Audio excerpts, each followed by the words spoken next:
If this week didn't start off crazy enough with GPT-4 launching and Microsoft deciding they're going to basically put AI in everything, well, today we got MidJourney version 5. They held a live office hours inside of their Discord that went for 3.5 hours. And in that office hours, they made two big announcements. And I hung out for the entire 3.5 hour live stream because I didn't want to miss a single detail about what they're doing with MidJourney version 5 so that you don't have to. So let's go ahead and break it all down. So on the call, they made two announcements. The first one being the launch of MidJourney Magazine. MidJourney Magazine is going to be a magazine that showcases the diverse creativity of the MidJourney community. If you go to mag.midjourney.com, you can actually sign up and they'll send you the first issue for free. You just have to use the coupon code subscriber. It says here that each magazine features a selection of artwork curated from the 10,000 most highly rated images, as well as interviews with MidJourney community members. And then as we scroll down the page, we can kind of get a glimpse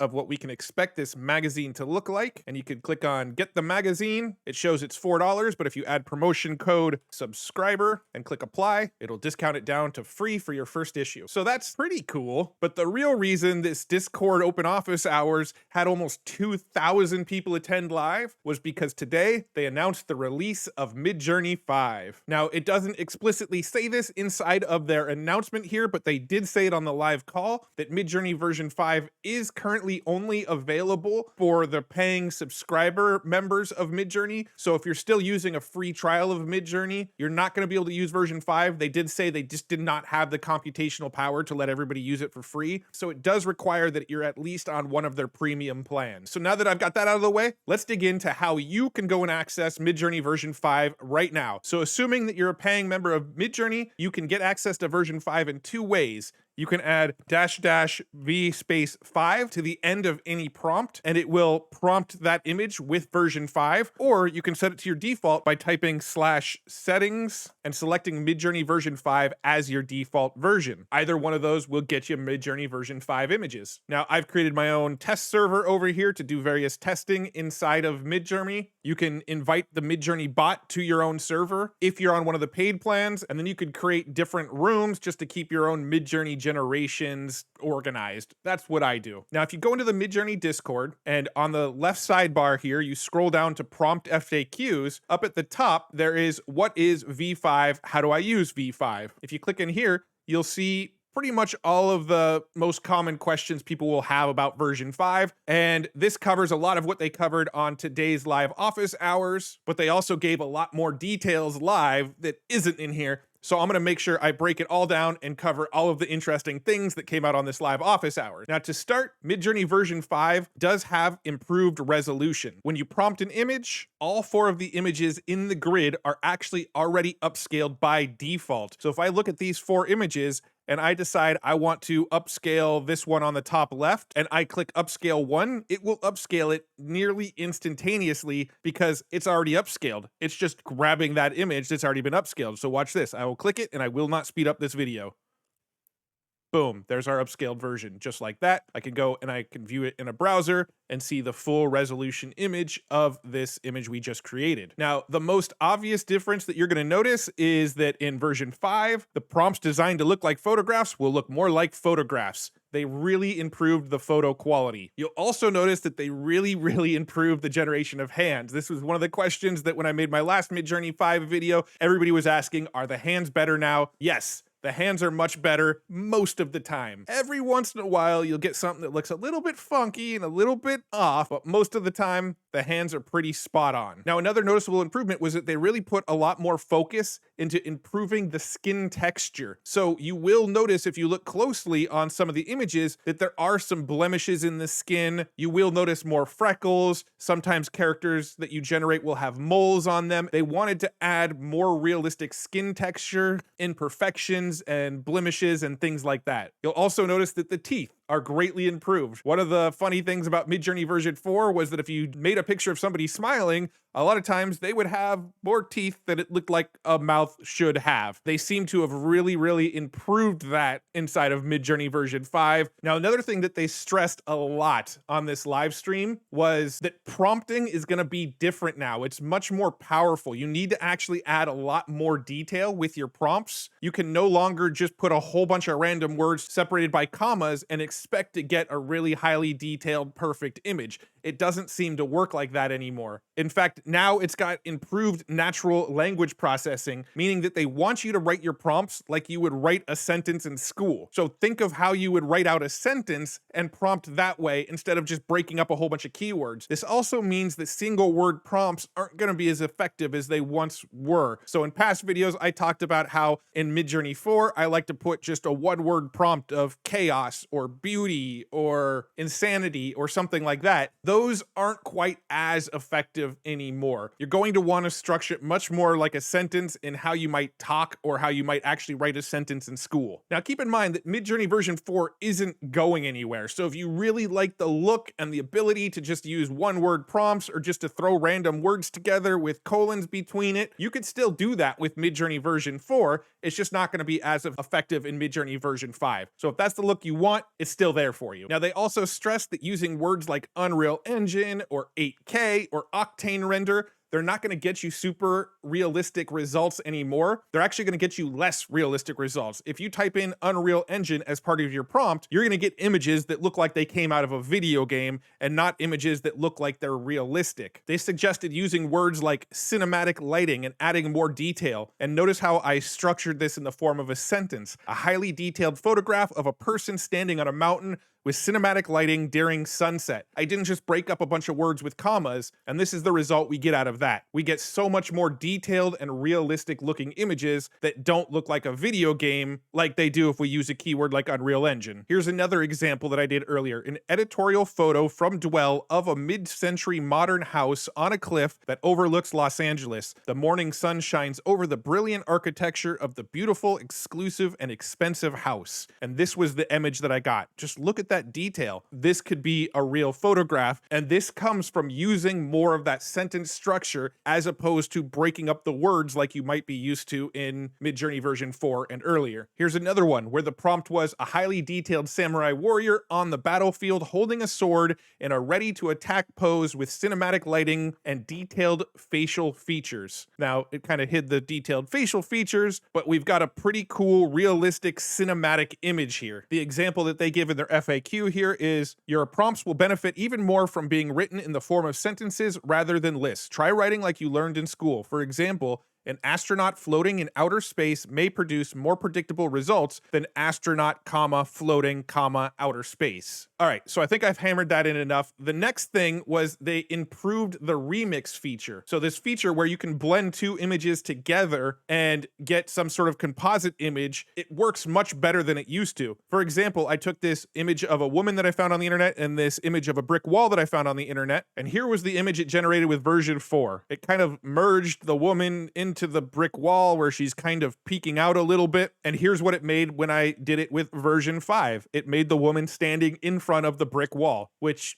makes a lot more sense. I also tested blending this photo of an elephant with this photo of a cat and got this cataphant here, where you can see it took the body of the elephant, but the face and the fur of the cat, and it also took the background, the desert sort of savanna background of the elephant, and used that for the photo as well. So really cool blending features. They've also added image weights back into MidJourney 5, and what that is when you blend an image with a text prompt, you can tell the prompt how much you want it to weight that image into the final result. I took this same picture of an elephant here, and I pasted the URL in, and I said an elephant standing on the beach, image weight 2. Image weights can be 0 through 2 right now, so I wanted it to weight the image highly in this over the text prompt. And if you look at this, there's really no beach in sight. It's just kind of an elephant standing there. So it put most of the weight on the elephant image. Now, in this second prompt here, I did an elephant standing on the beach, image weight 0. And this time I told it, essentially, I wanted to put a little more focus on the text and less on the image. We still got our image of an elephant, but you can see now we've got the elephant standing on a beach. You can see a beach in the background, a beach on the side, and all of these images. This probably isn't the best example, but you can see that it actually put focus on the beach in this image when it didn't in the first image. That's what image weights do. Now, another thing that they added in is that it's got broader aspect ratio options. You could pretty much create any aspect ratio you want. In fact, on the live stream, they mentioned that some people were generating images that just look like a thin line with the aspect ratio. In fact, if we look at some of the other images that other people have created, you can see here's an example of somebody that did an aspect ratio of 110 and got this giant, long, tall image that looks kind of like an infographic here. Here's a grid of 4 more images that were all generated at that 110 aspect ratio. So really, there isn't much of a limit right now of what sort of aspect ratio you can generate. This may change in the future, but right now, you can literally generate pretty much any aspect ratio you can think of. Something else that they've recently added in that I find really cool is they added the functionality to add tile to your prompt, and it will actually make your image tileable, so they will all line up side by side. So for example, let's imagine a pixel art garden with green grass and red flowers. And then if I add -- tile to the end of it, it will actually make it tileable. So you can see it created these pixel art images for me, and theoretically these are tileable now, where they should all line up with each other. So let's go ahead and let's take this bottom left here. Let's upscale it. I'm going to save it to my desktop real quick, and let's see what happens if I set this as my desktop background, if it tiles properly. So if I save that and I set it to tile, you can actually see that it tiles. I can't really find the seams in it. Let's go ahead and do one that's not so pixel arty, so maybe it's a little bit better of a representation. Let's imagine a colorful galaxy filled with stars, planets, and spaceships. And then I'll put -- tile. I'm actually going to add the word detailed here at the front, and let's just see what we get out of this. All right, so here's what we got this time. They all look pretty similar. I feel like this bottom left one's got some decent contrast, so let's go ahead and upscale this bottom left one here. It tiles perfectly. Once again, I can't even really find the seams in it.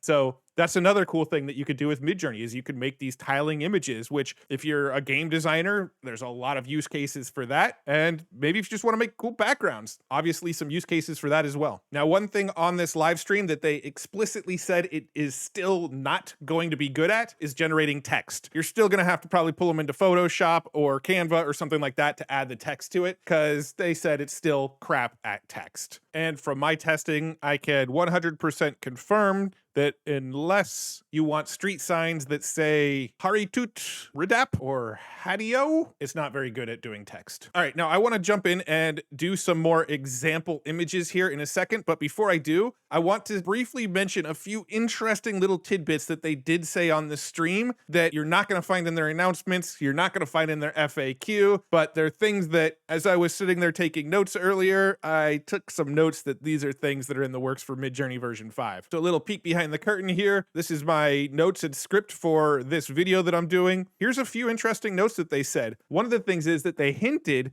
that they are open to releasing an API for MidJourney. They actually on the call said if you're interested in the API to DM them. API might be coming soon for this. They also clarified on the call that MidJourney is not using Stable Diffusion. They are using their own proprietary model, so it is not Stable Diffusion under the hood. And the other thing they said was that they expect that MidJourney version 6 will be out within the next 2 months. Somebody jumped on the call and said, do you think MidJourney V6 is going to be out before August? Jack over at MidJourney said, I expect MidJourney version 6 to be out within the next 2 months. So the pace at where we're going to see additional versions of MidJourney probably going to be pretty dang quick, and it's going to accelerate here. All right, now that I covered pretty much all of the juicy details that were on the live stream, I literally kind of covered everything they talked about. Let's play with it. One of the things that they suggested was going to your MidJourney gallery. So if you're a premium member, you get your own gallery of images that you can sift through, and clicking on top and sorting it by your most popular images. These are images that people have voted up in the past. So these are some of my most popular images. They said, take some of those and copy the exact same prompt into MidJourney version 5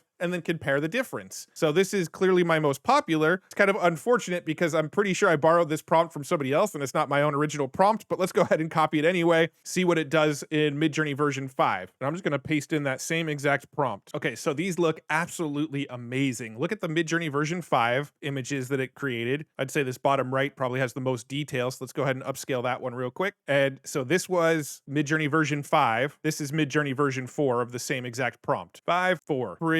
Pretty cool. Here's another one that I did. I just used a 2-word prompt here. Carnival glass paper. I also used aspect ratio 2:3. So let's go ahead and add that aspect ratio, but let's just try this 2-word prompt and see how it comes out. Carnival glass paper. This is a prompt that was inspired by my friend Heather Cooper as well. She does awesome Twitter spaces every Friday about AI, so come join us on one. Okay, so it definitely interpreted the prompt wildly different. Still pretty cool images, but I would say I actually like the MidJourney version 4 images better. So this one down in the bottom right is probably the closest to the other one. So let's go ahead and upscale that and compare it side by side. So here's the MidJourney version 5. Here's the MidJourney version 4. I think in this scenario, because we use less prompts, remember, they want you to use more detailed prompts in version 5. MidJourney 4 did it better this time. This is version 5. This is version 4. Totally different interpretation of this prompt here. Let's do this one with my simulated kind of Joe Rogan-ish, and let's see how it does trying to create like a celebrity. I wonder if it's actually better at doing a celebrity now. So let's do realistic portrait of young Joe Rogan looking into the camera, and let's see if this works. Okay, well, it clearly still sucks at trying to figure out what Joe Rogan looks like because those don't look anything like Joe Rogan. I have seen some other images inside of the MidJourney Discord that did get celebrities, but maybe Joe Rogan's just one that it's not very good at. For example, I just had it generate a portrait of Larry David from Curb Your Enthusiasm, and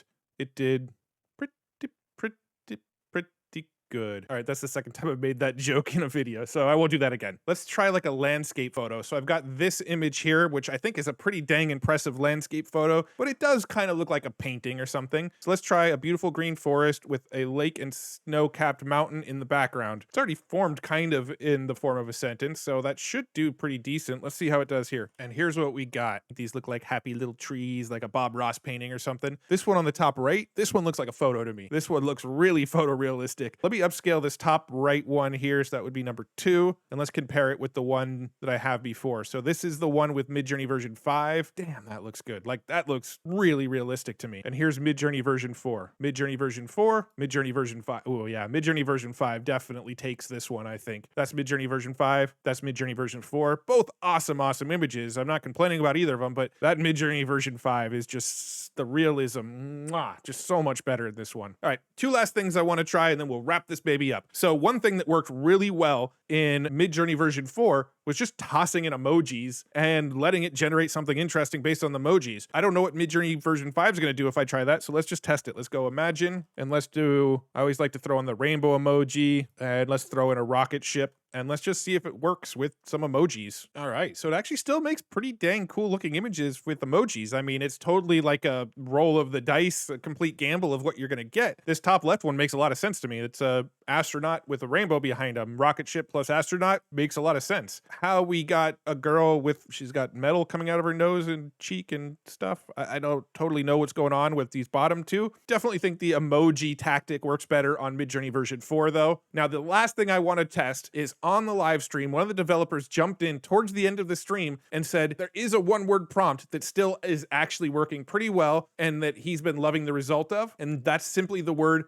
imagination. Imagination. And he was saying that he was getting some amazing results with this 1-word prompt on version 5. And since he said it on the live stream, let's see what it does. And here's what the prompt imagination got us. Pretty cool stuff. I really like them. I can't really tell what's going on in this one, and this one's a little bit creeping me out, but that is my overview of everything about today's open office hours for MidJourney version 5. Again, it was a 3.5-hour live stream. I know this video is probably a little bit longer than some of my past videos, but again, I'm trying to distill 3.5 hours of an open office hours from MidJourney down into however long this video came out. So hopefully you'll forgive me for the length of this video. I wanted to cram a lot in here. I took tons and tons of notes, And I feel like I gave you everything that you need to know on MidJourney version 5 and all of the cool stuff that they talked about, including the fact that there's probably an API coming out for MidJourney. MidJourney version 6 is probably only 2 months away, and that I could once and for all confirm that MidJourney at the moment is not built on top of Stable Diffusion. Hopefully you enjoyed this video. If you enjoyed this video and you like stuff about MidJourney and AI and GPT-4 and Microsoft, all of the cool stuff that's in AI, give this video a like and you'll see more of it. Subscribe to the channel, it'll make sure you see more from me. And before I let you go, head on over to futuretools.io.